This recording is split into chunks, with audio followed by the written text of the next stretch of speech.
अस्सलाम वालेकुम, this is your host Hamna Syed from a new episode of let's talk bye dream snacks. आज हमारे साथ मौजूद हैं मिस्टर सैफुल्लाह साहब, सीईओ ड्रीम स्नैक्स। अस्सलाम वालेकुम सर। वालेकुम अस्सलाम। कैसे हैं? अल्हम्दुलिल्लाह। उनके साथ हमें आज एक कंपनी कह रही है, हमारा जो टॉपिक है कि रियल स्टेट में वुमेन का क्या रोल होता है और women in real estate sector. So उसके ऊपर बात करने के लिए हमारे साथ आज मौजूद हैं ज़हरा भुट्टा, सीईओ प्रॉपर्टी तलाश। अस्सलाम वालेकुम। वालेकुम अस्सलाम। कैसी हैं आप? का शुक्र, आप कैसी हैं? मैं ठीक ठाक। पहले तो बहुत बहुत शुक्रिया हमें टाइम देने का। Thank you so much.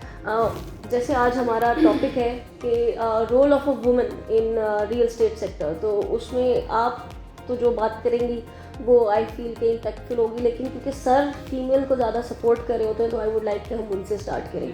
Sir, female जो है वो रियल स्टेट सेक्टर में आपको मैंने देखा है सपोर्ट कर रहे होते हैं। One of the examples. देखें, बात यह कि रियल एस्टेट सेक्टर में अभी बहुत चेंज आ रहा है, रेवोल्यूशन आ रहा है। जो ट्रेडिशनल और टिपिकल स्टाइल था प्रॉपर्टी एजेंट्स वाला, वो अब चेंज हो रहा है। अब देखें, अब इस फील्ड में पढ़े लिखे लोग आ रहे हैं तो ट्रेंड चेंज हो रहा है। जहाँ पढ़े लिखे लोग आते हैं, जहाँ पे फ्रेश लोग आते हैं। अभी मैं देखता हूँ पहले डॉक्टर और इंजीनियर बनना चाहता था हर बंदा, अब ट्रेंड बहुत चेंज हो रहा है। अब मैं यूनिवर्सिटीज़ में आपको पता हम लोग जाते हैं तो वहाँ पे स्टूडेंट्स बीच में होते हैं, वो कहते हैं कि हम प्रॉपर्टी का काम करना चाहते हैं।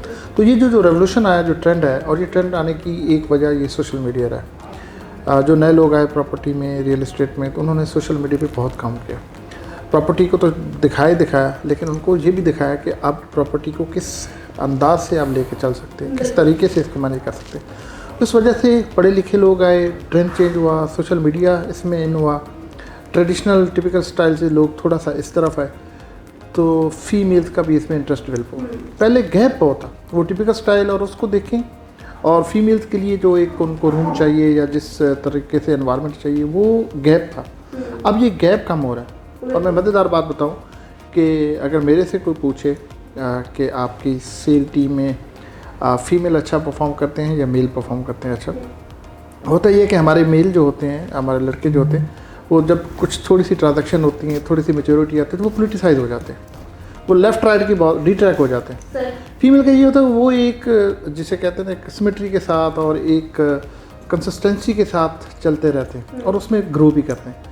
तो ये मैं तो समझता हूँ कि बड़ी अच्छी बात है कि एक तो फीमेल्स जो पाकिस्तान में एक बहुत बड़ा टैलेंट है, काम भी करना चाहते हैं, और हमारी रियल इस्टेट की इतनी बड़ी मार्केट है जिसमें बहुत ज़्यादा पोटेंशियल है, बहुत ज़्यादा काम।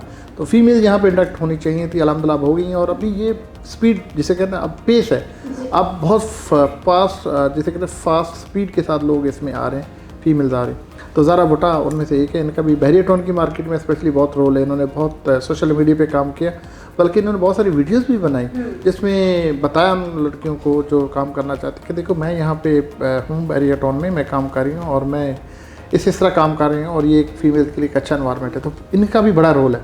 तो बहरहाल ये खुशहाल बात है कि फ़ीमेल भी यहाँ इस फील्ड में अब हैं। बिल्कुल। आप इस बारे में क्या कहना चाहेंगे कि नॉर्मली लोगों से जब हम मिलते हैं और उन्हें बताते हैं कि हम रियल एस्टेट सेक्टर से हैं, तो एक वो कहते हैं अच्छा तुम डीलर हो, उस स्टीरियोटाइप के बारे में आप क्या कहना चाहेंगे? इसके बारे में मतलब हम अभी तक, मुझे लगता है कि हमारे पाकिस्तान में स्पेशली ना, अभी तक आपके जो हमारे माइंड सेट हैं वो चेंज नहीं हो पा रहे, अभी तक चेंज नहीं हो पा रहे। जबकि अगर मैं देखती हूँ कि मुझे यहाँ पे अगर तकरीबन 6 साल से ज़ायद का टाइम हो चुका है, जिस टाइम पे मैं आई थी उस टाइम में और इस टाइम पीरियड में अभी भी बहुत फ़र्क है। लेकिन मुझे इतने एक्सपीरियंस के बाद भी अभी भी मुझे लोगों का एक सवाल जो मेरे सामने आता है, आप प्रॉपर्टी डीलर, ये जो एक उनका आता है ना, एकदम से जो एक्सप्रेशन आते हैं उनके फेस पे, तो मुझे बड़ी अजीब सी ये बात लगती है। क्योंकि अब वो टाइम नहीं है कि आप किसी को ये बोलें कि आप कोई लेडी इस बिज़नेस में।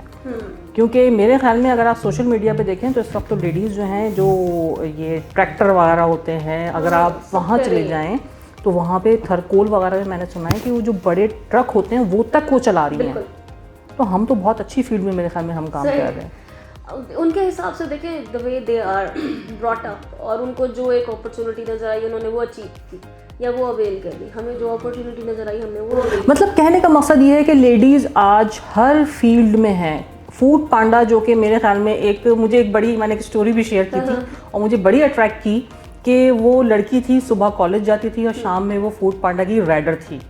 तो ऐसी ऐसी मिसालें हमारे माशरे में हैं कि जिनको देख के अगर आप उनको एक अच्छा पॉजिटिव लेना चाहें तो वो आपके ऊपर है, नेगेटिव लेना चाहें तो वो आपके ऊपर है। लेकिन मैं इसको बहुत पॉजिटिव साइन लेती हूँ। सिंस आपने अभी बात की रेवोल्यूशन की बात की, चेंज की बात की, तो पाकिस्तान में ये चीज़ इतनी कॉमन नहीं थी कि अब वहाँ पे स्कूटी पे भी लड़कियाँ जा रही होती हैं। तो मैंने ये चीज़ नोटिस किया कि अगर स्कूटी पे या बाइक पे कोई लड़की सिग्नल पे खड़ी है तो सब सिग्नल नहीं देख रहे होते। जी बिल्कुल। बात कर रहे होते। ये स्टीरियोटाइप कब टूटेगा सर? देखिए ये तो हमारा जिसे कह सकते हैं कल्चर है, ये जो सदियों से चेंज होते हैं ऐसे तो उसमें नहीं आएगा। लेकिन ये कि ये आप वाली बात, ये अच्छी बात ये है कि अब ट्रेंड चेंज हो रहा है कि अब अगर स्कूटी पे कोई एक लड़की नज़र आती थी तो तमाशा लग जाता था ये क्या हो गया।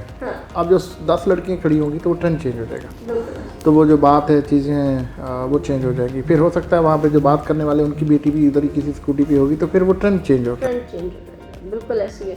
आपको क्या लगता है, वुड यू प्रेफर फीमेल के वो आगे आए into this real estate sector?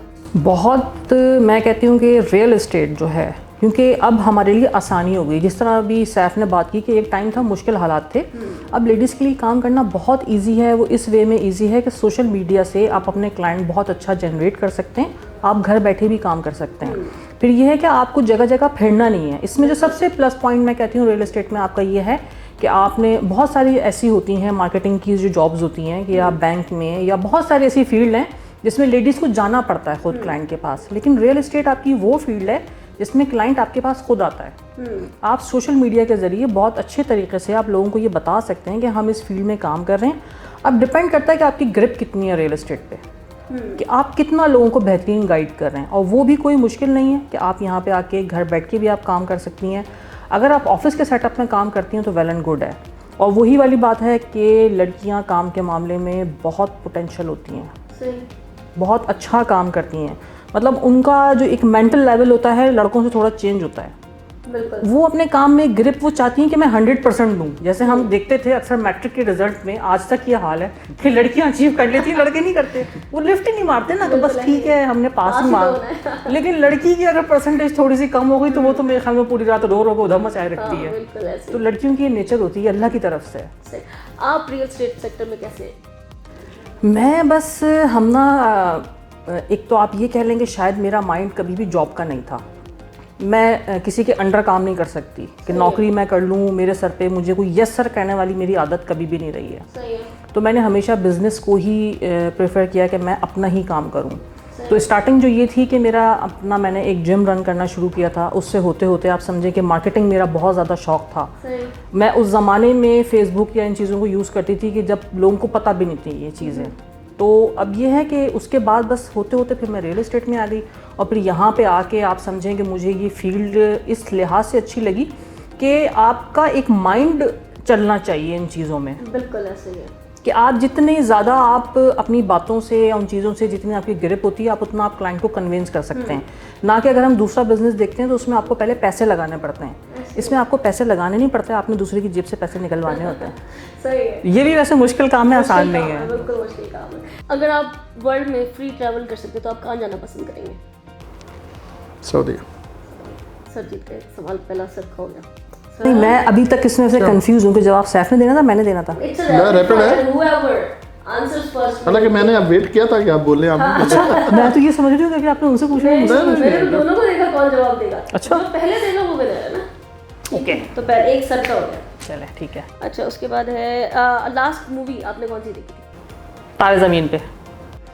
If you would be a character of any drama what would it B?